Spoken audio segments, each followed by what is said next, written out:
For this week's drawing assignment, you'll need your sketchbook, a pencil, an eraser, a ruler, your 2.5 by 2.5 inch square template, some tracing paper, and maybe some things from around the house if you choose.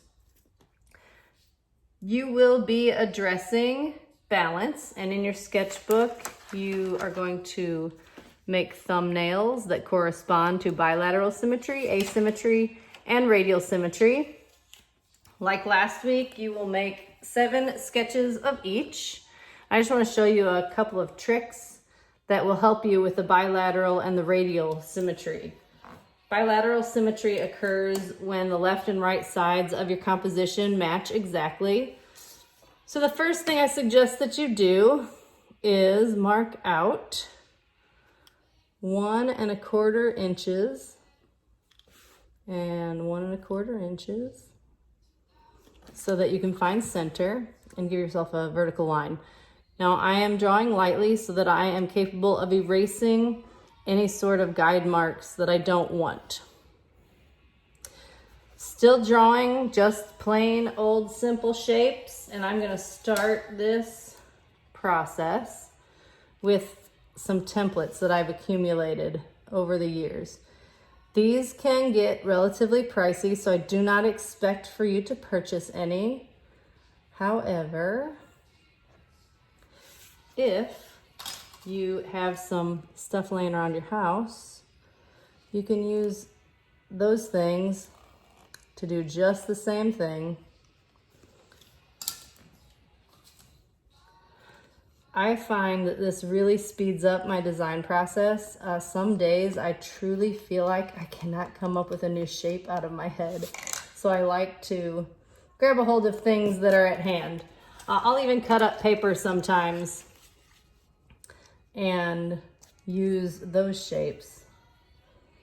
There's something more intuitive for me about cutting up paper versus drawing on the page some days.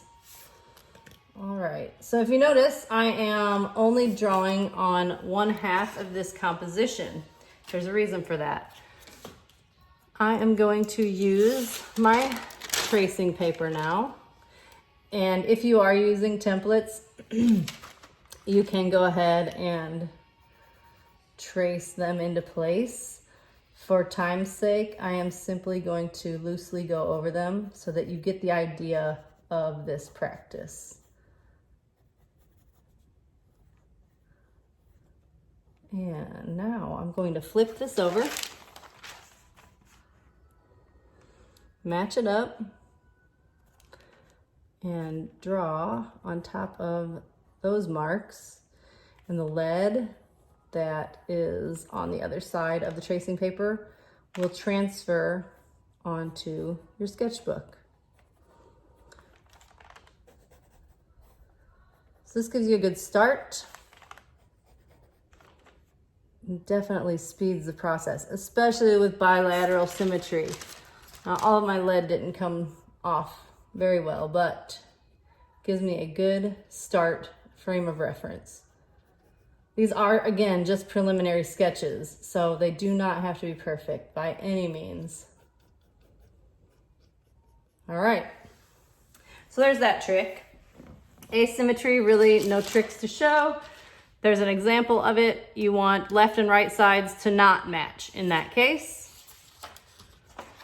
With the radial symmetry, everything will radiate from a center point. And to find the center, I've done it many times here over in practice. Draw an X, matching or connecting the corners of your square, and that gives you dead center. And then you want to add elements that radiate from that center point, and that will give you a composition that displays radial symmetry. If you have any trouble with this process, please let me know.